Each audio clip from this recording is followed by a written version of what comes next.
ఆమె ఈ రాత్రి కాల సమయంలో ఈ కోడికను ప్రేమించి ఈ కోడికకు చేరికొడిన మీ అందరికీ మన ప్రభువైన యేసుక్రీస్తు వారి నామములో వందనాలు. అందరికీ వందనాలు. ఒకసారి గట్టిగా చెప్పండి, అందరికీ వందనాలు. అందరూ బాగున్నారా? చాలా సంతోషం. ఈ రాత్రి వేళ చక్కగా మనం దేవుని వాక్యాన్ని ఇంతవరకు పాడని వాళ్ళు పలహారం పెట్టేటప్పుడు పాడేదానికి అవకాశం ఉంటుంది. పలహారం ఉందిగా, పాడేటప్పుడు పెట్టేటప్పుడు పాడదురు, కానీ బాధపడమాకండి, పాస్గా నాకు ఇవ్వలేదని. రైట్, ఈ రాత్రి ఒక చక్కని వాక్యాన్ని మనం ఇందా ఆలస్యం చేయకుండా దేవుని వాక్యంలో పెడదాం. ఒక మాట మనం చదువుదాం. చూడండి, పరిశుద్ధ గ్రంథమైన బైబిల్లో నుంచి చూద్దాం ఒకసారి. కీర్తన గ్రంథం 89వ కీర్తన 48వ వాక్యం చదువుదాం. కీర్తనల గ్రంథం 49వ కీర్తన 49వ కీర్తన 89 తీయండి. 89, 48. మరణమును చూడక బ్రతుకు నరుడు ఎవడు? పాతాళము యొక్క వశము కాకుండా తన్ను తాను తప్పించుకొనగలవాడు ఎవడు? చాలు. దేవుడు ఈ మాట ద్వారా మనందరితో మాట్లాడును గాక. చిన్న మాట ప్రార్థన చేస్తాను. అందరూ పాసం గారితో చేసిన ప్రార్థనతో నేను కూడా ఎక్కిపిస్తూ 2 మాటలు చేస్తాను. అందరు కడుముతా. పరిశుద్ధుడా, ప్రేమ కలిగిన మా తండ్రి, సర్వశక్తియు కృపా కనికరములు కలిగిన మా ప్రియ పరలోకపు రాజా, నీ ఘనమైన ఉన్నతమైన శ్రేష్టమైన పరిశుద్ధ నామమునకు లెక్కలేనని కోటాను కోట్ల కొలది వందనాలు, స్తుతులు, స్తోత్రాలు చెల్లిస్తున్నాను ప్రభు. ఈ రాత్రి కాల వేళ మా అందరితో మీరే మాట్లాడుదురు గాక. ఈ బలమైన వాక్కులు మాకు వినిపించును గాక. ఈ దూరాన సమీపాన మైక్ శబ్దం ద్వారా ఎంతమంది బిడ్డలు వింటున్నారు, ఆలకిస్తున్నారు, ప్రతి బిడ్డతో మీరే మాట్లాడి మహిమ పొందండి. మీ దాసురాలు చేసిన ప్రార్థనతో ఏకీభవిస్తూ ఆమె చెప్తూ అల్పుడునైనా నేను కూడా ప్రార్థిస్తున్నాను. మా అందరితో మాట్లాడి మహిమ పొందమని, చదవబడిన వాక్యాన్ని ఎత్తిపట్టి ఉద్దేశించమని యేసయ్య నామములో ప్రార్థించి అడుగుచున్నాం తండ్రి. గట్టిగా చెప్తాం, ఆమేన్. రైట్, ప్రియులారా, ఈ రాత్రి కాల వేళ ఒక చక్కని మాట మనం చదివాం. మరణము చూడక బ్రతుకు నరుడు ఎవడు? అక్కడ ఒక క్వశ్చన్ మార్క్ ఉంటుంది. అక్కడ మనకి మరణము చూడక బ్రతుకు నరుడు ఎవడు? నిజమేనండి, మనిషి చనిపోకుండా ఈ లోకంలో ఎవరైనా ఉండగలుగుతారా? ఉండొచ్చు, ఉంటారు. భాస్కర్ చేతులు పైకెత్తండి. మరణము చూడక బ్రతుకు నరుడు ఎవడు? చనిపోకుండా ఈ లోకంలో ఎవరైనా ఉండగలుగుతారా? ఈ రోజైనా, రేపైనా, ఎల్లుండైనా, ఎప్పటికైనా ప్రతి మానవుడు ఏదో ఒక రోజు చనిపోవాల్సిందే, రాలిపోవాల్సిందే, ఈ యాత్ర వదిలిపెట్టి వెళ్లాల్సిందే. There is example. మీకు బాగా అర్థం అవ్వాలంటే, ఇప్పుడు మేము ఎక్కడి నుండి వచ్చామంటే మా ఇంటి దగ్గర నుంచి ఇక్కడికి వచ్చాం. కోటం అయిపోయిన తర్వాత మనం ఎక్కడికి వెళ్ళిపోవాలి? బోదాడా వచ్చావయ్యా నువ్వు అలారం. మనం ఎక్కడి నుంచి వచ్చామో మళ్ళీ తిరిగి అక్కడికి వెళ్ళిపోతాం. ఈ కోటం అయిపోగానే ఎక్కడి నుంచి వచ్చామో మళ్ళీ అక్కడికి వెళ్ళిపోతాం. అలానే మనం అక్కడి నుండి వచ్చాం, ఆయన దగ్గర నుండి, మరలా తిరిగి మనందరం అక్కడికి వెళ్ళిపోతాం. మరణము చూడక బ్రతుకు నరుడు ఎవడు అంటే, మరణించకుండా ఈ లోకంలో ఎవరు ఉండరు.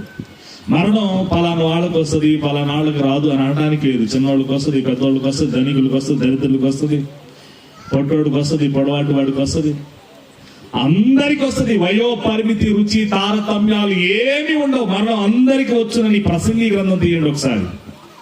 ప్రసంగి గ్రంథం 7వ అధ్యాయం 2వ వాక్యం చదవండి.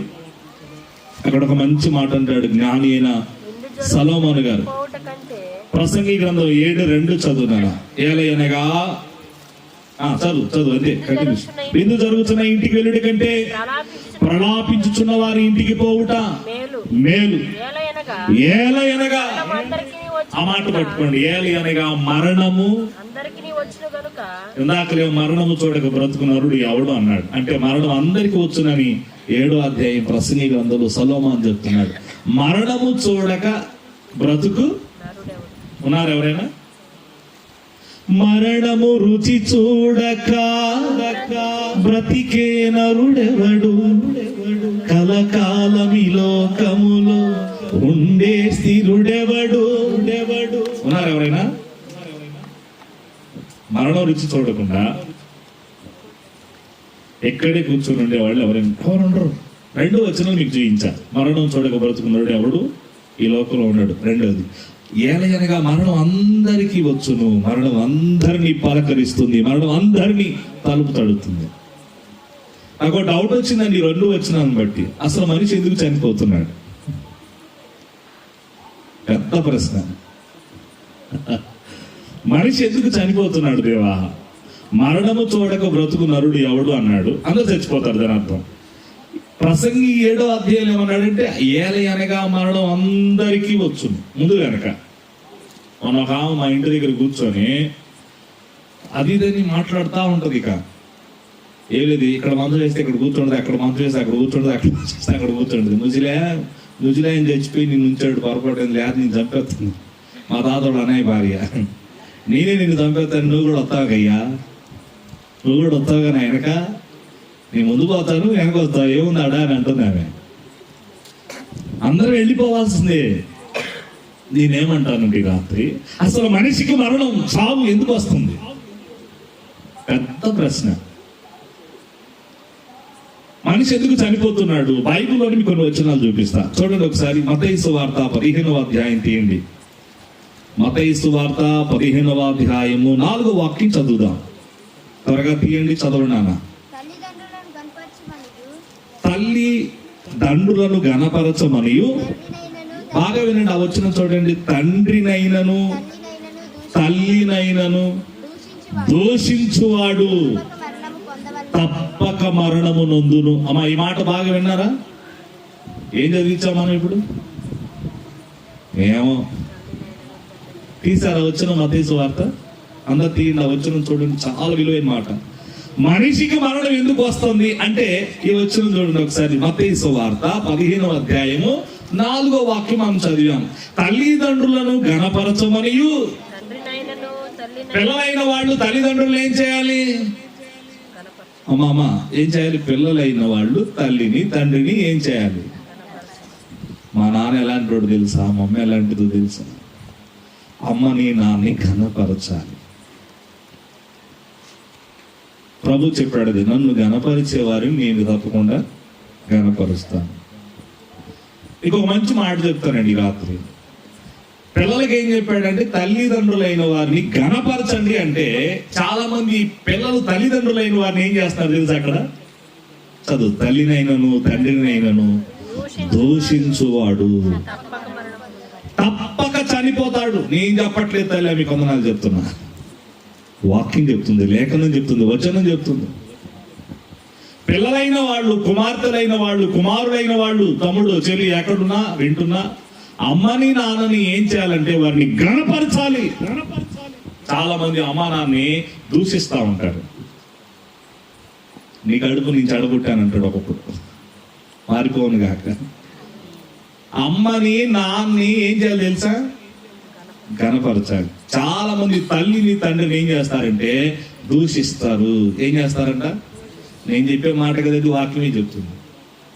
మరి ఏమైందంట? అమ్మా నాన్నని దూషించకూడదు, అమ్మా నాన్నని తిట్టకూడదు. ఒక మాట చెప్పాలంటే మన నోట్లో నుంచి కొన్నిసార్లు ఆనుమత్యాలు వస్తాయి.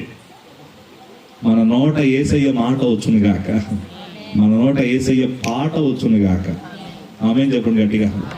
మన నోట ఏమొస్తున్నాయి? ప్రశ్నే. మార్చుకోవాల్సిన అవసరత ఎంతైనా ఉంది.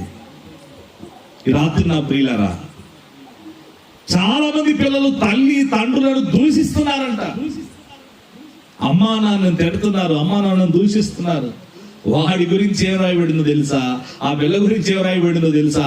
అమ్మా నాన్నని ఎవరైతే దూషిస్తారో వాడు తప్పక తప్పించుకోవడానికి లేదు, తప్పక మరణం. అందుకని ఇప్పుడు పిల్లలైన వాళ్ళు ఏం చేయాలంటే అమ్మా నాన్న కనపరచాలి, కానీ పొరపాటును కూడా దూషించకూడదు. అసలు మనిషికి చావు ఎందుకు వస్తుందంటే, చాలా మంది నవమాసాలు మోసి కని పెంచి పెద్ద చేసి ఇప్పుడు ఒక వయసుకు రాగానే మేసాలు వచ్చేసరికి, గడ్డాలు వచ్చేసరికి తల్లిని లెక్క లేకుండా మాట్లాడేస్తాడు ఒక తమ్ముడు.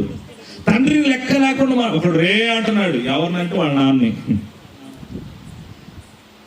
ఏమండి, నాన్నని రే అంటాడు ఒక్కొక్కడు. నా తమ్ముడు, నా అన్న మారుని గాక. చెప్పండి, ఆమె చెప్పండి. అంటే వాక్యం ఏం చెప్తుందంటే అమ్మా నాన్నను ఘనపరిచేవాడు తప్పక మరణాన్ని తప్పించుకుంటాడు. అమ్మా నాన్నను ఎవరైతే దూషిస్తారో వారు తప్పక మరణమునందుతారు. నా ప్రియ తమ్ముడా, నా ప్రియ చెల్లి, తల్లిదండ్రులను ఏం చేయాలి తెలుసా? ఘనపరచాలి. ఏం చేయాలి? చెప్పండి, ఏం చేయాలి? ఘనపరచాలి.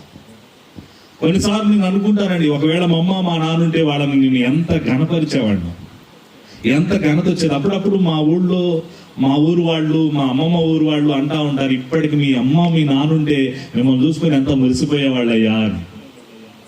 25 ఏళ్ల పైన అవుతుంది మా అమ్మ మా నాన్న ఇద్దరు చనిపోయి. నాకు ఒక గొప్ప నిరీక్షణ ఉంది, ఎప్పటికైనా అక్కడికి వెళ్ళి వాళ్ళని నేను కలుసుకుంటా. దేవునికి స్తోత్రం. ఆ నిరీక్షణ నాకుంది. మా అమ్మ బాప్తిస్మం పొందింది, తిరగనూరు లేదు, ఆమె కూడా అభిషేక తైలం అంటది, బుడదలు అంటది. అమ్మ కూడా బాగా తిరిగింది. అప్పుడు బుడదలు పోయి గుండు కూడా కొట్టుకున్నాను. నాకు తెలియదు అప్పుడు, నేను ఇంకా లైన్లో రాలేదు. లేకపోతే గుండె ఎందుకు కొట్టుకున్నాను అని అడిగామండి. నేనేమంటానంటే, తల్లిని తండ్రిని వారు అందుబాటులో ఉండే కానీ వారు ఉండే కానీ వారిని ఏం చేయాలి? ఆది లక్ష్మక్క ఏం చేస్తుంది ఇప్పుడు? అమ్మ లేకపోయినా తల్లిని ఏం చేసుకుంటుంది? జ్ఞాపకం చేసుకుంటుంది, గుర్తు చేసుకుంటుంది. నేను అప్పుడే ఆ మధ్యకాలంలో ఒక పాట నేను విన్నా, నా మనసుకు వచ్చింది, రాసుకుని పాడుకున్నా. అమ్మ లేకపోయినా, నాన్న లేకపోయినా, ఎవరు లేకపోయినా బ్రతుకగలను. నీవు లేకపోతే ఒక క్షణమైన కూడా బ్రతుకలేను నా యేసయ్యా. ఇది 2018లో గుంటూరులో పెద్ద మీటింగ్లో పాడా. ఇప్పుడు గుర్తొచ్చింది కాబట్టి పాడా. గాలి లేకపోయినా, నీరు లేకపోయినా, ఏమి లేకపోయినా బ్రతుకగలను. యేసయ్యా నువ్వు లేకపోతే నాకు బ్రతుకే లేదయ్యా అని పాడుకున్నా. తప్పుడు కూడా దేవుని మహిమపడతాం. హల్లెలూయా. మన బ్రతుకుల్లో అమ్మా నాన్న ఉంటే అన్ని ఉంటాయి అనుకుంటాం, గాలి నీరు ఇవన్నీ ఉంటే ఉంటాయి అనుకుంటాం. లేదు, యేసయ్య మనకు లేకపోతే మనం లేదు. నేను అంటాను, తల్లిదండ్రులను ప్రేమించి నీకు ఇచ్చాడు తమ్ముడా. అమ్మని నాన్ని వారు బ్రతికి ఉండగాని, కళ్ళ ముందు ఉండగాని వాళ్ళని ఘనపరచాలి, వాళ్ళను ప్రేమించాలి, వాళ్ళకి ఇచ్చే గౌరవం వాళ్ళకి ఇవ్వాలి. ఏం తిడతారోనండి, అమ్మా నాన్న భయంకరంగా తిడతారు, కొట్టబోతారు. ఒకడు కొడతాడు కూడా అమ్మని, ఒకడు కొడతాడు కూడా నాన్ని. నువ్వు చేసే తప్పయ్యా అంటే చాలు, నువ్వు నాకు చెబుతావా? అయ్యా వద్దయ్యా నా మాటినయ్యా అంటే నువ్వు నాకు చెబుతావా? ఎంతమంది మగపిల్లలు, ఆడపిల్లలు, యవనస్తులు లేరండి చెప్పండి. ఈ పిల్లలందరూ మరణాన్ని తప్పించుకుందురుగాక. ఎలా వస్తుంది మరణం మనిషి కంటే? తల్లిని తండ్రిని దూషించే వాడికి తప్పక మరణం వస్తుంది. అందుకే నిర్గమాకాండంలో పాత నిబంధనలో 6 లక్షల కాల్బలం ఇశ్రాయేలు సర్వ సమాజం అంతటికి దేవుడు చెప్పాడు. చూడండి, మోషే దగ్గర చెప్పాడు ఒకసారి. నిర్గమాకాండం 21వ అధ్యాయం 15వ వాక్యం త్వరగా చదివేసేనా? నిర్గమాకాండం 21వ అధ్యాయం 15వ వాక్యం. తన తండ్రినైనను తల్లినైనను కొట్టువాడు. ఇందాక ఎలాంటి వాడు? దూషించేవాడు చనిపోతాడు. ఇప్పుడు తల్లినైనను తండ్రినైను అంటే అమ్మా నాన్న కొట్టే బిడ్డలు కూడా ఉన్నారా? అమ్మా ఉన్నారా లేదా? ఏందో మాట్లాడలే. అమ్మా నాన్నను కొట్టేవాడు, తల్లినైనను తండ్రినైనను కొట్టువాడు నిశ్చయముగా. అక్కడ తప్పక అన్నాడు, ఇప్పుడు నిశ్చయముగా తదాస్తు, ఇంక మార్చడానికి లేదు. నిశ్చయముగా. ఇంకో వచనం కూడా ఉంది నిర్గమాకాండంలో 21:17కి వెళ్ళిపోతారుగా. 21వ అధ్యాయం 21:17. తన తల్లినైనను తండ్రినైనను ఎలాంటి వాడు? వరుస వద్దాం ఒకసారి. దూషించేవాడు. అమ్మమ్మ ఏం ఎదురు వస్తుందా? స్తోత్రం చెప్పండి. అలా చేతులు గట్టిగా చెప్పండమ్మా. మొదట దూషించువాడు, 2 కొట్టువాడు, 3 ఎలాంటి వాడు? ఏమవుతాడు? ఈ 3 రకాలలో ఉన్నారు. మా అమ్మ నేను కొడతలేదు కంటే మరి దూషించేవాడిగా, మా అమ్మ నేను దూషించట్లేదంటే మరి శపిస్తున్నావుగా. కొట్టువాడు, దూషించువాడు, శపించువాడు నిశ్చయముగా తప్పకుండా మరణిస్తాడని వాక్యం చెప్తుంది, నేను కాదు. మరణాన్ని తప్పించుకోవాలంటే నవమాసాలు మోసి కని పెంచి పెద్ద చేస్తున్న బాధ్యతలను నెరవేరుస్తున్న కనబడుతున్న తల్లిని, కనబడుతున్న తండ్రిని గణపరచాలి. ఆమేన్. ఎవరైతే తల్లిని తండ్రిని గణపరుస్తారో వారు తప్పక మరణాన్ని తప్పించుకుంటారు, లేకపోతే వారికి తప్పకుండా నిశ్చయముగా మరణం వస్తుందని లేఖనం సాక్ష్యం ఇస్తుంది. మనిషికి మరణం ఎందుకు వస్తుంది అయ్యా అంటే, చాలా మంది ఏమంటే పిల్లలంటే కొంతమంది అనుకుంటారు, మా పిల్లల గురించి బాగా చదువుతున్నాడు పాస్టర్ గారి రాత్రి అనుకుంటారు. ఇక్కడ కూర్చున్న పెద్దోళ్ళకు కూడా అమ్మా నాన్న ఉన్నారు. ఇక్కడ కూర్చున్న పెద్దోళ్ళకు కూడా అమ్మా నాన్న ఉన్నారు. వాళ్ళు ముసలోళ్ళై మంచంలో ఉన్నారు. వాళ్ళని దూషించినా, వాళ్ళని కొట్టినా, వాళ్ళని తిట్టినా, వాళ్ళని సేపించినా దయచేసి తల్లిని తండ్రిని బాగా చూసుకోవాలి. ఆమేన్. ఆ ప్రియులారా, మరణం ఎందుకు వస్తుంది ప్రభువా అంటే ఆ వచనం సాక్ష్యం ఇస్తుంది. 2 ఒకసారి చూద్దాం వాక్యంలో. యెహెజ్కేలు గ్రంథం 33వ అధ్యాయం 18వ వాక్యం. త్వరగా చదివేసేనా? యెహెజ్కేలు గ్రంథం 18వ అధ్యాయం మరియు 33:18 చదువుతున్నానా? అది శభాష్. యెహెజ్కేలు గ్రంథం 33:18. నీతిమంతుడు, ఆ మాట పట్టుకోవాలి, మీరు జాగ్రత్తగా వినాలి. చదువు రానోళ్ళు, తీయని వాళ్ళు జాగ్రత్తగా వినాలి. చెవికి పని చెప్పండి. నీతిమంతుడు తన నీతిని విడిచిన ఎడల, నీతిమంతుడు తన నీతిని విడిచి పాపం చేసిన ఎడల ఆ పాపమును బట్టి అతడు మరణమునందును. అయ్యో, మనిషికి మరణం ఎందుకు వస్తుందంటే, నీతి కలిగిన వాడు నీతిని విడిచిపెట్టి పాపం చేస్తే వాడు ఖచ్చితంగా మరణం నొందునని వాక్యం రాయబడింది. మనిషి ఎందుకు చనిపోతున్నాడు దేవా అంటే, తల్లిని తండ్రిని గణపరచక దూషిస్తూ కొడుతూ శపిస్తున్న వాడికి తప్పక మరణం వస్తుంది. 2 లేఖనంలో మనం చూస్తున్నాం, నీతిమంతుడు తన నీతిని విడిచిపెట్టి పాపం చేస్తే వాడు చచ్చిపోతాడు. నీతి అంటే ఒక మాటలో, నిన్ను ప్రేమించి నిన్ను నమ్మి దేవుడు ఒక మంచి భర్తనిచ్చాడు, ఒక మంచి భార్యనిచ్చాడు. భార్యాభర్తల బంధం, అది నీతి. క్రమమైన బంధం, మంచి బంధం. నీతి అంటే నువ్వు కలిగి ఉన్న భార్య, దేవుడికి ఇచ్చాడు ఒక మంచి భార్యని, ఆమెతో నీవు ఉండటం నీతి. నీకు ఒక మంచి భర్తనిచ్చాడు, ఆయనతో నీవు ఉండటం నీతి. ఇంకా అంతకు మించి చేసేది అవినీతి. ఇంకొక మాట చెప్పాలంటే, ప్రతి నెల 30వ తారీఖు ఉద్యోగంలో జీతం వస్తుంది. 1వ తారీఖు నుండి 30వ తారీఖు లోపు జీతం రాకముందు వచ్చిన వాళ్ళ దగ్గర అంతా డబ్బులు తీసుకున్నావు అనుకో, నెల రాగానే వచ్చి జీతం పడితే అది నీతి. పని చేసావు, జీతం వచ్చేసింది. అంతకు మించి 1 నుంచి 30 తారీఖు మధ్యలో ప్రజల దగ్గర నువ్వు డబ్బు తీసుకున్నావంటది అవినీతి. అంతేనా అమ్మా? నేనేమంటానంటే, మనందరూ తెలిసిన ఒక భక్తుడు ఉన్నాడు, ఆయన పేరు డేవిడ్. ఆయన గురించి రాత్రి మీకు 1-2 నిమిషాలు త్వరగా చెప్పేసి ప్రార్థన చేయడానికి ఇష్టపడతాను, జాగ్రత్తగా ఉండండి. ఆయన నీతిమంతుడని సాక్ష్యం పొందాడు. ఆ వచనం కూడా మీకు చూపిస్తా, చూడండి ఒకసారి. రాజుల 2వ గ్రంథం 16:2 చదివేసి త్వరగా. 2వ రాజుల గ్రంథం 16వ అధ్యాయము 2వ వాక్యం. దావీదు తన దేవుడైన యెహోవా దృష్టికి, 2వ రాజుల గ్రంథం 1వ రాజుల గ్రంథం తర్వాత ఉంటుంది. 16:2 చదువురా. ఆహాజు ఏలనారంభించినప్పుడు ఏలాడు. ఆ మాట పట్టుకోండి. తన పితరుడకు దావీదు తన దేవుడైన యెహోవా దృష్టికి, అదిగో తన పితరుడైన దావీదు దేవుడైన యెహోవా దృష్టికి ఎట్లా బ్రతికాడంట? నీతిగా ప్రవర్తించాడు. ఎప్పటిదాకా? కొంతకాలమే. నీతి కలిగిన వాడు దావీదు. దావీదు ఎలాంటి వాడు? ఒకసారి లోతే అందరు గట్టిగా చెప్పండి. కనపడదా? దావీదు ఎలాంటి వాడు? ఏందమ్మా, నా మాట మీకు అర్థం కాలేదా? దావీదు ఎలా అంటాడు? బావు దావీదు ఎలా అంటాడు? కొంచెం గట్టి చెప్పొచ్చు. అది ఇంకోసారి అడిగితే పద్ధతి ఉన్నదన్నది చెప్తున్నారు. దావీదు నీతి కలిగిన వాడు.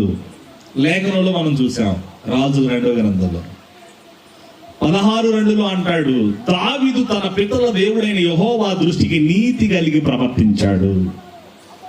ఎంత నీతి కలిగిన దావీదు. ప్రజలందరూ యుద్ధంలో ఉంటే ఒకరోజు పైకి ఎక్కాడు. సమూయేలు గ్రంథంలో ఉంటుంది, తీయదు టైం లేదు కానీ. స్నానము చేయించున్న ఒక స్త్రీని తన ఇంటికి పిలిపించుకొని ఘోరాతి ఘోరమైన పాపం, నీతిని విడిచి పాపం చేశాడు. వాళ్ళిద్దరి వల్ల ఒక బిడ్డ పుట్టాడు. ఆ బిడ్డ పుట్టిన తర్వాత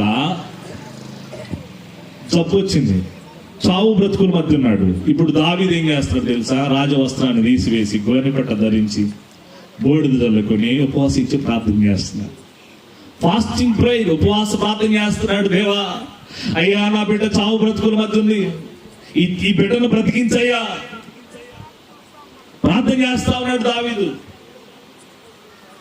ఎంత ప్రార్థన చేసినా, ఎంత ఉపవాసం ఉన్నా ఫలితం లేకుండా పోయింది. పనివారు వచ్చాయా, రాజా ఈ మాట నీకు చెప్పడానికి మాకు ధైర్యం చాలట్లేదు, నీ గర్భాన పుట్టిన బిడ్డ చచ్చిపోయాడు. లేడు, చచ్చిపోయాడు. ఎందుకు చచ్చిపోయాడు? ఎందుకీ? దావీదు బత్షెబాలను వారిరువురు వల్ల పుట్టిన బిడ్డ ఎందుకు చచ్చిపోయాడంటే, దావీదు నీతిమంతుడే, నీతిని విడిచి పాపం చేశాడు. దాని వలన వచ్చిన ఫలం, తన కడుపును పుట్టిన బిడ్డ చచ్చిపోయాడు. కొన్నిసార్లు మనం చేసే పాపం మనం చుట్టుకుపోవచ్చు, కానీ మన బిడ్డల మీద ప్రభావం చేసే అవకాశం ఉంది. వాస్తవం. దావీదు జీవితంలో కట్టుకున్న భార్య, మంచి భార్య ఉంది.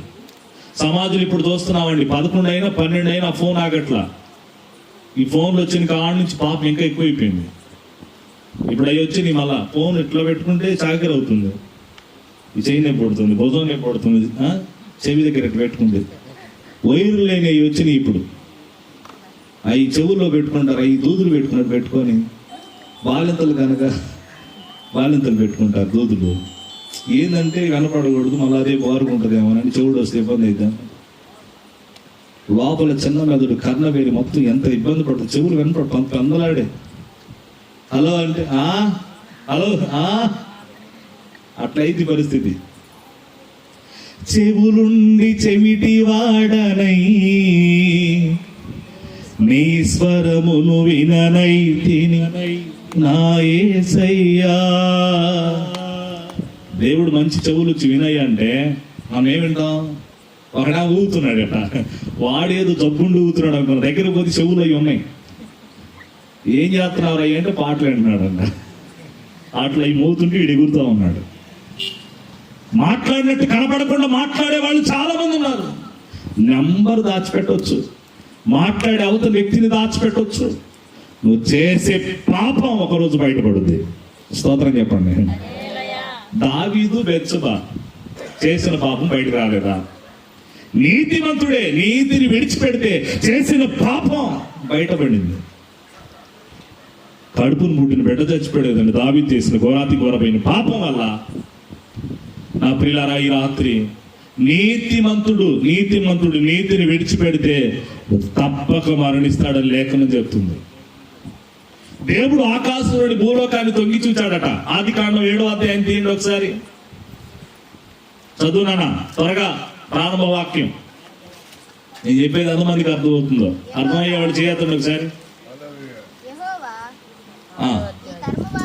చూడండి. యెహోవా ఆయన ఆకాశం నుండి చూసి వాళ్ళతో మాట్లాడుతున్నాడు. యెహోవా ఈ తరములో నీవే నా ఎదుట నీతిమంతుడు ఎదుట చూచి తిని. ఎవరెవరితో చెప్తాను తెలుసు? దేవుడు నోవాహుతో చెప్తున్నాడు, ఈ తరములో నీవే నా ఎదుట నీతిమంతుడు. అందరూ ఏ నీతిమంతుడు అంటే మిగిలిన వాళ్ళందరూ, పాస్టర్ గారు మంచోడు కాదు అంటే మిగిలిన వాళ్ళందరూ మాట్లాడట్లా. మీరు నేను అప్లై చేస్తే నాకు రిప్లై ఉండాలి, అప్పుడు సప్లై ఉంటుంది. పాస్టర్ గారు మంచోడు కాదురా అంటే మిగిలిన వాళ్ళందరూ మంచోడు అని అర్థం.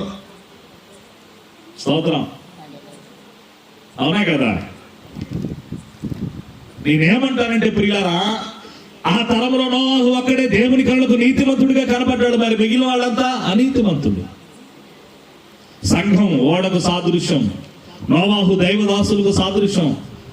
120 సంవత్సరములు చాటెను నోవహు దేవుని వార్తను, పాటించక ప్రభు మాటలు వారలు నీటిలో మునిగిరి, శాపము మీకిది. నోవాహు 120 సంవత్సరాలు సువార్త చెప్తే ఒక్కడు వినలా. ఒక్కడగా పాస్ గారి పని ఏంది? ప్రార్థన పెట్టుకోవడం. వచ్చాడా, పెట్టుకున్నాడా, అయిపోయింది, వెళ్ళిపోయాడా. ఆయన పని అది. మన పని నీతిమంతులను ఆయన చూస్తాడు. నీతిమంతుడు తన నీతిని విడిచిపెడితే అతడు తప్పక మరణిస్తాడని లేఖనం సాక్ష్యం ఇస్తుంది. ఈరోజు సంఘంలో నీతిమంతులు లేవాలి. ఆమేన్. దేవుని దాసులను గణపరిచే బిడ్డలు లేవాలి. ఆమేన్. గట్టిగా చెప్తాం ఆమేన్. మరణం ఎందుకు వస్తుంది ప్రభు? మనిషి కంటే తల్లిని తండ్రిని ఘనపరచని వాడు చనిపోతాడు. ఎవరైతే నీతిమంతులుగా కాకుండా అనీతిమంతులుగా జీవిస్తాడో, నువ్వు నీ భార్యని కలిగి ఉండటం నీతయ్యా, నీ భర్త నువ్వు కలిగి ఉండటం నీతమ్మా, అంతకు మించి చేసేదంతా అవినీతే. తప్పకుండా రేపు లెక్కలోకి వస్తుంది. నేను ఒకరోజు వీలైతే ఒక టీవీ మన చర్చిలో పెట్టి అందరూ చనిపోయినాక సమాధిలో ఉన్న తర్వాత వాళ్ళందరూ ఎలా లెగుస్తారు, అసలు ఎలా ఎత్తబడి వెళ్తారు, ఆయన గ్రంథాలు విప్పుతూ ఉంటాడు, ఒక్కొక్కటి చెట్ట, ఒక్కొక్కటి చరిత్ర మొత్తం చూపిస్తాం. మీకు వీడియో ఉంది నా దగ్గర, ఒక మంచి వీడియో ఉంది. ఆ టీవీ చర్చిలో పెట్టి ఆడియో వేసి చక్కగా చూపిస్తాం. మీకు మధ్యలో మెసేజ్ చదువుతానే చూపిస్తా. ప్రభు అవకాశం మనకు కలుగు చేయను గాక. ఆమె డాక్టర్ లంచం తీసుకుంటా ఉంటే వాడు చక్కగా ఓపెన్ చేస్తాడు, గ్రంథం ఓపెన్ చేస్తే లంచం తీసుకునే మొత్తం చూపించేది. నేను తెలియనయ్యా, నేను చేయలేదయ్యా అని అంటూ ఉంటాడు వాడు. నువ్వు చేసింది నువ్వు మర్చిపోయావు నాయన, ఇది ఎక్కడ ఉందో రా చూపిస్తా అంటాడు ఆయన. మనిషికి మరణం ఎందుకు వస్తుంది అంటే, కడుపును పుట్టిన పిల్లలే తల్లిదండ్రులు గణపరచగా వాళ్ళు తప్పక మరణిస్తున్నారు, దూషిస్తున్నారు, శపిస్తున్నారు, కొడుతున్నారు అమ్మా, అందుకు చనిపోతున్నారు పిల్లలు. మీరు ఎక్కడైనా వార్తలు వినండి, చూడండి, బండి మీద వెళ్తూ చిన్న చిన్న పిల్లలే, యవనస్తులే, తాగో, సినిమాలకు, షికారులకు వెళ్ళో, ఎక్కడైనా చూడండి చిన్న చిన్న పిల్లలు, యవనస్తులు తాగొస్తారు, ఎక్కడ పెడతారు, మాట్లాడతారు, అమ్మా నాన్న ఎలా పెడతారు. అందుకే చాలా మంది పిల్లలు మీరు చూడండి. అందుకే మన పిల్లలందరూ జాగ్రత్తగా ఉండరు గాక. ఆమె మీ పిల్లలు మిమ్మల్ని గణపరిచే పిల్లలవుతురు గాక. ఆమె గట్టిగా విశ్వాసంతో చెప్తాం. ఆమె చూడండి, వాక్యంలో మొదట తల్లిని తండ్రిని గణపరచిన వాడు చనిపోతాడు. 2, నీతిమంతుడు తన నీతిని విడిచిపెడితే తప్పక, నీతిమంతుడు తన నీతిని విడిచి పాపం చేసిన అతడు మరణమునందును. దావీదు మనకు కనబడుతున్నాడు. దావీదు కనబడుతున్నాడు. ఉరియా భార్యను తీసుకొచ్చి చేసిన ఘోరాతి ఘోరమైన పనికి కడుపును పుట్టిన బిడ్డ చచ్చిపోయాడు. వర్ణాతీతం ఆ బాధ. చూడండి దేవుని వాక్యంలో ఫైనల్ గా నేను ఒక మాట చెప్పి ప్రార్థన చేయడానికి ఇష్టపడతాను. చూడండి దేవుని వాక్యాన్ని, బైబిల్ గ్రంథంలో ఒక మాట తీద్దాం. యెహెజ్కేలు గ్రంథం 18:20 చదువునానా? యెహెజ్కేలు గ్రంథం 18వ అధ్యాయం 20వ వాక్యం. పాపము చేయువాడే. అదిగో మనిషికి చావు ఎందుకు వస్తుందంటే, ఫైనల్ గా నేను చెప్పి ప్రార్థన చేయబోతున్నాను. పాపము చేయువాడే. అందరూ చెప్పండి, పాపము చేయువాడే. మీరు తెలియగలిగిన వాళ్ళండి, మొత్తం నాచారి చెప్పిస్తున్నారు, చివరిగా మరణం నొందున అంటున్నారు. పాపము చేయువాడు ఏందో వదిలిపెట్టయ్యా పోతాం. పాపము చేయువాడు. నువ్వు ఆగు పాసమా, వచ్చావు రాకి పోటుకే. పాపము చేయువాడు. మాట్లాడండి తల్లి, బెల్లం మొక్కుందా నోట్లో. పాపము చేయువాడు మరణము నొందును. పాపం అంటే బైబిల్లో చాలా వచనాలు ఉన్నాయి, కానీ నేను సింపుల్గా మాట్లాడుతా. పాపం అనగానే వాడు పాపం చేశాడు, ఆ పిల్ల పాపం చేసినానే మన తల్ల ఉన్న ఈ చిన్న మెదడు పెద్ద మెదడు ఎక్కడెక్కడికో పరిగెడతాయి. సమూయేలు అంటాడు, నా మట్టుకు నేను మీ నిమిత్తం ప్రార్థన చేయటం మానినప్పుడు యెహోవా దృష్టికి నేను పాపం చేసినవాడు. ప్రార్థన మానుకోవటం పాపం అంట. నా మట్టుకు నేను ప్రార్థన చేయటం మానినప్పుడు యెహోవా దృష్టికి నేను పాపం చేసిన వాడిని అవుతాను. ఇక్కడ కూర్చున్న తల్లి, దూరాన సమీపాన వింటున్న బిడ్డలారా, మనం ఎప్పుడైతే ప్రార్థన చేయటం మానేస్తామో అప్పుడే పాపం చేసేసాం. పాపం అంటే ఇంకొక మాట చెప్పాలంటే ఆజ్ఞాతిక్రమమే పాపం. పాపం వల్ల వచ్చే జీతం మరణం. రోమా పత్రికలో ఉంది, ఒక్క మనుషుని ద్వారా, చూడండి ఆ వచనం చూడండి, రోమా పత్రిక 5:12. రోమా పత్రిక 5 12 చదివేశారు. ఇట్లుండగా ఆ మనుషుడు ఎవరు చదువుతారా? ఇట్లుండగా ఒక మనుషుని ద్వారా ఈ లోకంలోకి ఏమొచ్చిందంట? అమ్మ ఆ మనుషుని పేరు చదువుతారా? గిఫ్ట్ ఇస్తాం మీ అందరికి రాత్రి. శబాష్, 5 ఏళ్ళు భక్తి చేసి బిడ్డలు కూడా ఉన్నారు ఇక్కడ. ఇట్లుండగా ఒక మనుషుని ద్వారా ఈ లోకంలోకి పాపం ప్రవేశించిందంట. ఆ మనుషుని పేరు చెప్పండి త్వరగా. రిస్కిలక్క, thank you, god bless you, దేవుడు మేము ఉదయించగాక. ఎవరు? సింపుల్ గా ఎడాము. ఆదాము వల్ల ఈ లోకంలోకి ఏం ప్రవేశించిందంటే, చదువు నన్ను ఫుల్ఫిల్ చేయవచ్చు. ఎట్లానగా ఒక మనుషుని ద్వారా పాపము ద్వారా ఫస్ట్ ఏమొచ్చింది? ఒక మనుషుడి ద్వారా పాపం వచ్చింది. తర్వాత ఏమొచ్చింది? పాపము ద్వారా మరణం వచ్చేసింది. లోకములోకి ఎలాగూ ప్రవేశించనో అలాగుననే మనుషులందరూ పాపము చేసినందున మరణము అందరికి సంప్రాప్తమాయను. ఇంతటితో క్లోజ్. అర్థమైన స్తోత్రం చెప్పండి. ఆదామును ఏదైనా తోటలో పెట్టాడు. ఏదైనా తోట సంఘానికి సాదృశ్యంగా ఉంది. తోటలో రకరకాల చెట్లు ఉన్నాయి, ఫలాలు ఉన్నాయి, పండ్లు ఉన్నాయి. మనకేంటంటే ఏది చెయ్యొద్దు అంటాం, అదే చేస్తాం. అవునా కదా? చెయ్యొద్దు, చూడొద్దు, మాట్లాడద్దు. మనం ఏది వద్దు అంటాం. ఎందుకు వద్దు అన్నాడు? ఏమో చూద్దాం ఒకసారి. ఆదామా, ఇదిగో ఈ తోట చెట్లలో ప్రతి వృక్ష ఫలం నువ్వు నిరభ్యంతరంగా తినవచ్చు. అయితే అదిగో మధ్యలో ఉంది ఆ చెట్టు జోలికి, ఆ పండు జోలికి పొరపాటును వెళ్ళొద్దు, తినొద్దు. ఏమంటే తినే ఎన్ని పెట్టాడు? చాలా పెట్టాడు. మీరు బాగా వినండి, తినేవి చాలా పెట్టాడు కదా, అవి ఏం కనపడు ఆదాం కలవి. ఏది తినొద్దు అన్నాడు, ఒక్కటి కనపడు. మన కళ్ళ ముందు మంచి ఎంత ఉన్నా పొరపాటును కూడా మనం బ్రతుకులే, మనం దాన్ని తీసుకోవడానికి ఇష్టపడం. కానీ ఒక్కటి చెడు ఉందో చూడు, ఒక్కటి మొత్తం. ఇప్పుడు నేను కూడా చాలాసార్లు తెల్లబట్టలు వేసుకుని వచ్చినప్పుడు మాస్టర్ గారు చక్కగా మీద మారుకుంది, ప్యాంటు మీద మారుకుంది. అమ్మాయి ఎంత తేలిక కనపట్ల, చక్కగా మీద ఉన్నదంతా మొత్తం మరకే కనపడుతుంది. తోటలో ఉన్న వృక్ష ఫలాలన్నీ మంచివే, అవేం కనపడట్లేదా కళ్ళకి, అది ఒక్కటే కనపడుతుంది. వెళ్ళాడు, తినొద్దు అన్నదాన్ని తిన్నాడు. ఇదే పాపం. ఆజ్ఞాతిక్రమమే. దేవుడు కొన్ని ఆజ్ఞలు మనకిచ్చాడు. ఒకసారి చదువుతారా? త్వరగా ప్రార్థన చేస్తాను. ఎక్కడున్నాయో తిప్పండి, త్వరగా తిప్పండి. ఎక్కడున్నాయి ఆజ్ఞలు? బైబిల్లో ఉన్నాయి అంటారా? నిర్గమాకాండం 20వ అధ్యాయం చదువు పాసము త్వరగా. దేవుడైన యెహోవా,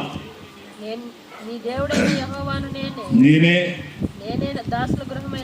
ఐగుప్తులో నుండి వెలుపలకు రప్పించింది. నేను తప్ప వేరొక దేవుడు నీకు. అమ్మా, ఈ మాటలతో కూడా అందరూ చెప్తా, నేను తప్ప. మాట్లాడండి తల్లి. నేను తప్ప వేరొక దేవుడు నీకు ఉండకూడదు. డబ్బే దేవుడైపోయే, పనే దేవుడైపోయే, భర్తే దేవుడైపోయే కదా కొన్నిసార్లు. స్తోత్రం చెప్పండి. నేను తప్ప వేరొక దేవుడు నీకు ఉండకూడదు. పైన ఆకాశం అందే గాని, కింద భూమి అందే గాని, భూమి కింద నేల ఎందే గాని ఉండు దేని రూపమునైన నీవు చేసుకొనకూడదు, విగ్రహమునైనను చేసుకొనకూడదు, వాటికి సాగిలపడకూడదు, వాటిని పూజించకూడదు. ఏలయనగా దేవుడైన యెహోవా నేనే రోషం గలవాడను. ఆజ్ఞ చదివేసే త్వరగా, టైం లేదు, కిందకి వెళ్ళిపో. అర్హత చేయవద్దు, అక్కడ నుంచి చదివేసే. నీ దేవుడైన యెహోవా నామమును వ్యర్థముగా ఉచ్చరింపకూడదు. వరుసగా ఉండేది చదువు. 20వ అధ్యాయంలో 20 నుంచి చదువు. నీ దేవుడైన యెహోవా నీకు అనుగ్రహించు దేశములో దీర్ఘాయుష్మంతుడు అగినట్లు నీ తల్లిని నీ తండ్రిని సన్మానించు అన్నాడు. ఏం చేయకూడదు? మొదటిగా ఏమన్నాడు? తల్లిని తండ్రిని సన్మానించమన్నాడు. 2, నరహత్య చేయకూడదు. నరహత్య అంటే మనిషిని మన పాస్టర్ గారు చంపారు. మీకు ఎంతమంది గుర్తుందో? మనిషిని చంపడం నరహత్య. ఈ మనిషిని అడ్డం లేకుండా చేస్తే చాలు, ఈ మనిషిని చంపేస్తే చాలు, హ్యాపీగా సజావుగా సాగిపోవచ్చు. నరహత్య చేయకూడదు.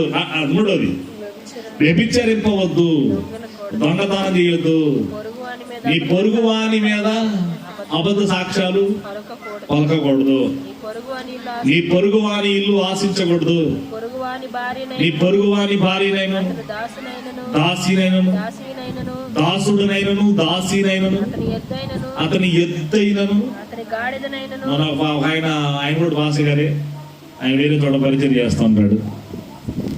పశువులు చాలా ఉంటే బ్యాటరీ బయట పశువులు చాలా ఉంటే బాబు నేను పశువులు తీసుకెళ్ళి ఇంటికాడ కట్టేసుకున్నాడు అంట. పోలీసులు వచ్చి తీసుకెళ్లి స్టేషన్లో పెడితే అప్పుడు స్టేషన్లో కూర్చొని పాట పాడతాడంట. ప్రభువా జైల్లో జీవించుట కృపా బాహుళ్యమే, నాయడ కృపా బాహుళ్యమే. ప్రభువా జైల్లో జీవించుట, ఎద్దునైనా నువ్వు దొంగతనం చేయకూడదు. మేము పొలంకి వెళ్ళినప్పుడు పొలంలో కొన్ని దోస పొలాలు ఉంటాయి, బెండ వేసిన పొలాలు ఉంటాయి, బెండకాయలు దోసకాయలు ఇలా పొలాలు వేసి ఉంటాయి. ఆ పొలాల్లో దోసకాయ ఒకటి కోసుకుని తిన్నామన్నా కానీ ముసరాదు, పొరపాటును కూడా కొయ్యను నేను. పొరుగు వానిదగు దేనిని నువ్వు ఆశించకూడదు. ఇవి గుర్తొస్తాయి. ఇవి ఆజ్ఞలండి, ఇవన్నీ ఆజ్ఞలు. నేనేమంటానంటే పాపము చేయువాడు చనిపోతాడు. పాపం అంటే ఆజ్ఞను అతిక్రమించడం పాపం, ప్రార్థన చేయటం మానటం పాపం, మందిరానికి వెళ్ళకపోవడం పాపమే, ప్రార్థన చేయకపోవడం పాపమే, వాకింగ్ చదవకపోవడం పాపమే, బల తీసుకోకపోవడం పాపమే, దేవునికి దూరంగా బ్రతకడం పాపమే, బాప్తిస్మం పొంది ఆ లోకంలో బొర్లాడుతున్నావు చూడు, అది పాపమే. కమ్అవుట్, బయటకు రా.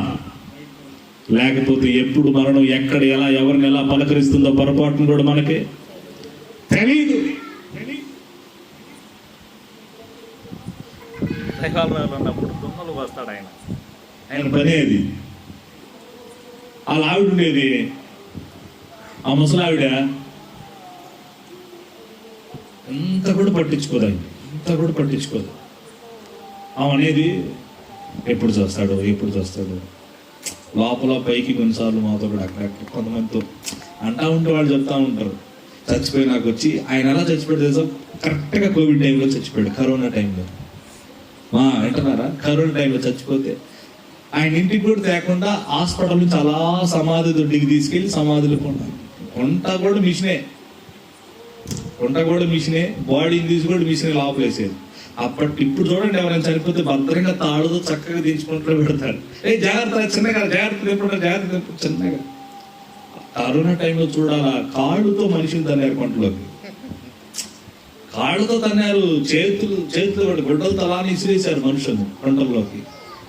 కాలువలాగా క్రెయిన్తో బారుకు తీయటం, మనుషులు విసిరేయటం, అలా విసిరేశారు లోపలికి. అలా తీసుకెళ్లి సమాధిలో పూడ్చిపెట్టి అంత అయిపోయి ఇంటికి వచ్చినాక బాప్తీసం తీసుకున్నాను, ఏడుస్తుందయ్యా, నా భర్త ఉంటే బాగుందయ్యా, ఒక పూట కాకపోతే ఒక పూట ఆయన అడకొచ్చి సమృద్ధిగా భోజనం పెడతాడయ్యా. ఎన్నిసార్లు అడుగుంటాను బాప్తీసం తీసుకయ్యా, మారు మనసు పొందయ్యా, మందిరానికి రాయ్యా. ఒక టైం ఉందంటారు. ఏముందంట?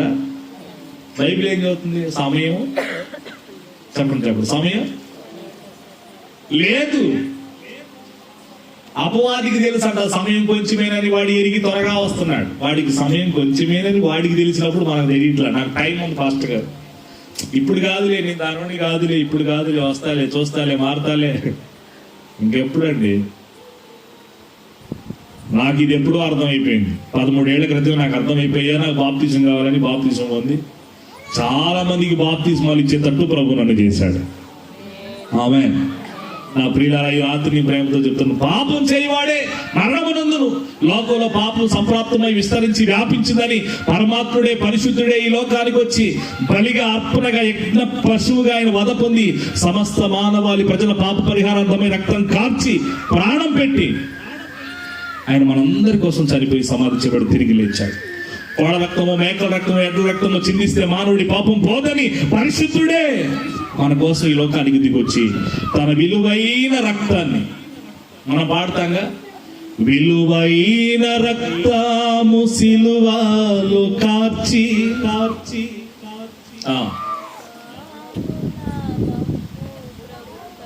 కలుషాత్ములైన మనలను ప్రభు కడిగాడు.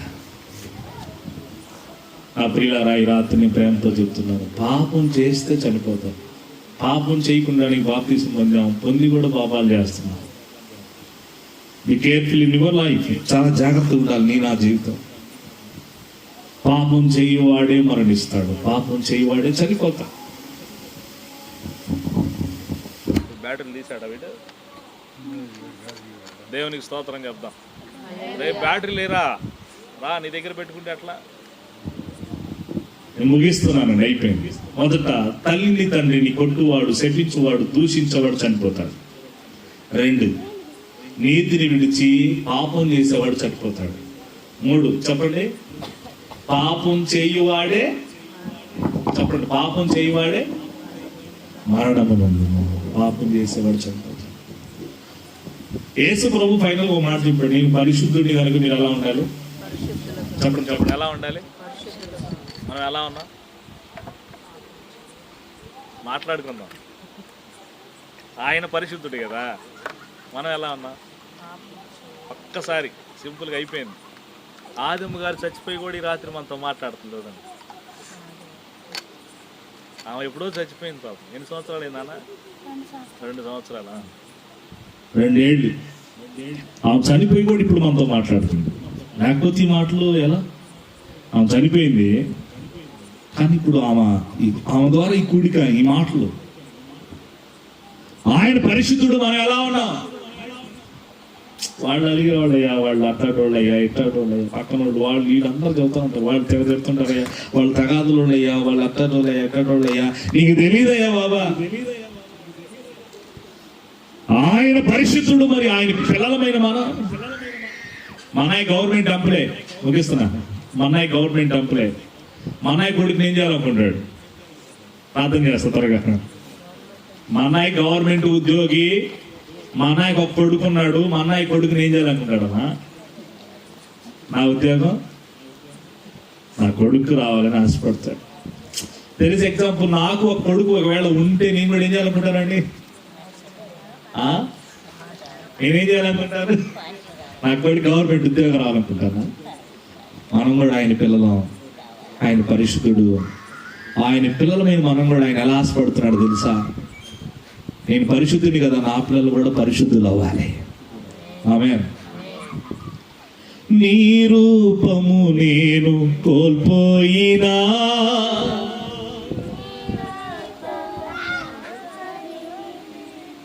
ఏం పాడతారులే, రేపు మజ్జిగ నిమ్మకాయ పిండి చర్చిలో కొంచెం గ్లూకోజ్ బూస్ట్. నీ రూపము నేను కోల్పోయినా, నీ రక్తముతో కడిగితివి. దేవుని స్వరూపం మనకు ఏర్పడును గాక, పరిశుద్ధులుగా బ్రతుకుదుము గాక. ఈ రాత్రి నా ప్రియులారా, నేను ముగిస్తున్నాను. మనం ఎలా ఉన్నాం ఒక పరిశోధన చేసుకుందాం. చనిపోతాం ఏదో ఒక రోజు, చనిపోకముందే. అందుకే దీపముండగానే ఇల్లు చక్కబెట్టుకో, ప్రాణముండగానే నీవు ప్రభుని నమ్ముకో. కరెంట్ ఉండగానే గుడ్డ వెలిగించుకోవాలా, కవ్వొత్తు వెలిగించుకోవాలి. ఆ దీపం ఆ బుడ్డు ఉన్నప్పుడే, ఆ కవ్వొత్తున్నప్పుడే, వెళ్తున్నప్పుడే ఇంట్లో ఎక్కడ ఏదో అన్ని సరి చేసుకోవాలి. ఆరిపోయినాక చీకట్లో కళ్ళు తెరిచే ఉంటాయి కానీ అంతా కళ్ళు తెరిచిన గుడ్డోడం. ఇప్పుడు ఫోన్లు వచ్చినాయి కానీ టక్కున టార్చ్ లైట్ వేస్తున్నాయి. కానీ ప్రేమతో చెప్తున్నాను మీ అందరికీ, ఈ ఇంట్లో ఈ ప్రాణం అనే దీపం ఉండగానే మన ఇల్లు చక్కగా చేయబడాలి. ఇంకా ఎక్కడెక్కడ సర్దుకోవాలో, ఎక్కడెక్కడ అమర్చుకోవాలో, ఇంకా ఎక్కడెక్కడ ఏమేమి మార్చుకోవాలో వాటన్నిటిని మార్చుకొని పరిశుద్ధంగా నీతి కలిగి తల్లిదండ్రులు కనపరుస్తూ మనం ఈ లోకంలో బ్రతుకుతాము గాక. ఆమె దేవుడి ఈ వాక్యం మన వినికిడిలో, ఈ కుటుంబంలో కూడా ఇంకా ఎవరికైతే రక్షణ లేదో, బాప్తిస్మ లేదో, ఈ ఇంట్లో బిడ్డలు కూడా ప్రభు అందరినీ మార్చును గాక. ఆమె ప్రార్థన చేసుకుందాం. అందరు కళ్ళు మూయండి, 2 మాటలు ప్రార్థన చేద్దాం. ప్రార్థన చేద్దాం ఈ కుటుంబం కొరకు. మరి వారి కుమార్తె ఆదిలక్ష్మి తల్లిని జ్ఞాపకం చేసుకుంటూ ఈ రాత్రి కొడుకు ఏర్పాటు చేశారు. ఎంత గొప్ప భాగ్యమో కదా. తల్లిని జ్ఞాపకం చేసుకున్నట్టు అది వారికి ఆశీర్వాదకరం. వారి బిడ్డల కొరకు ప్రార్థన చేద్దాం, వారి భవిష్యత్తు కొరకు ప్రార్థన చేద్దాం. అందరూ ప్రార్థన చేయండి మా 2 మాటలు వారి కుటుంబం కోసం. దేవా నీకు వందనాలు. కృప కలిగిన వాడా, మహోన్నతుడా, సర్వాధికారి, సర్వశక్తియు కృపా కనికరములు కలిగిన రాజా నీకు వందనాలయ్యా, స్తోత్రాలయ్యా.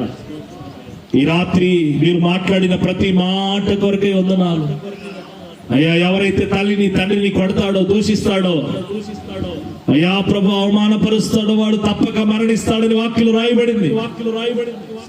ఈ రాత్రి కాల వేళ మీరు మాట్లాడుతూ వచ్చిన మాట కొరకే. నీతిమంతుడు తన నీతిని విడిచి పాపం చేస్తే వాడు చనిపోతాడు. పాపము చేయవాడే మరణమునందును. నువ్వు చేసే పాపం యొక్క చాలు, మానుకో. సెల్ ఫోన్ వల్ల పాడైపోతున్నావు నీవు, నీ కుటుంబం పాడైపోతుంది. నీ భర్త వల్ల, నీ భార్య వల్ల శోధన, శ్రమ, కష్టం నువ్వు అనుభవిస్తున్నావేమో. నువ్వు చేసే పాపం ఒకరోజు నిన్ను పట్టిస్తుంది, నవ్వులు పాలు చేస్తుంది, అవమానాన్ని కలిగిస్తుంది, విలువ లేని వాడిగా చేస్తుంది. సహోదరుడా, అన్నా, అక్క, చెల్లి, తమ్ముడా, ఈ రాత్రి నీ నా బ్రతుకు మారాలని ఆశపడుతున్నాడు యేసయ్య. ఆయన పరిశుద్ధుడు, నువ్వు కూడా పరిశుద్ధుడిగా మారాలని ఆయన ఆశపడుతున్న రాత్రి ఇది. ఎప్పుడు చనిపోతామో తెలియదు, ఎప్పుడు రాలిపోతామో తెలియదు. మన నీటి మీద పడగలాంటి ఈ ప్రాణాలు ఎప్పుడు ఆగిపోతాయో తెలియదు. ప్రాణం ఉండగానే, దీపం ఉండగానే మన హృదయం అనే ఇల్లు చక్క చేయబడాలి, బ్రతుకు చక్క చేయబడాలి. నోరు తెరిచి ఒక మాట ప్రార్థన చేసుకోండి. అక్క, నీ ఇంట్లో ఇంకా నీ యజమానుడు మారలేదేమో, నీ భార్య మారలేదేమో, నీ పిల్లలు మారలేదేమో. ఒక మాట ప్రార్థన చేసుకో. అయ్యా, మరణం ఎక్కడ చూసినా తాండవాడుతా ఉంది నాయన. చిన్న చిన్న పిల్లలు చనిపోతున్నారు, యవనస్తులు చనిపోతున్నారు, వృద్ధులు చనిపోతున్నారు. మేము ఎప్పుడు రాలిపోతామో తెలియదు. అయ్యా, నా భర్తను రక్షించయ్యా, నా పిల్లలను రక్షించయ్యా, నా గ్రామాన్ని రక్షించయ్యా, నా గ్రామ సంఘాన్ని మీరు దీవించి రక్షించండి నాయన.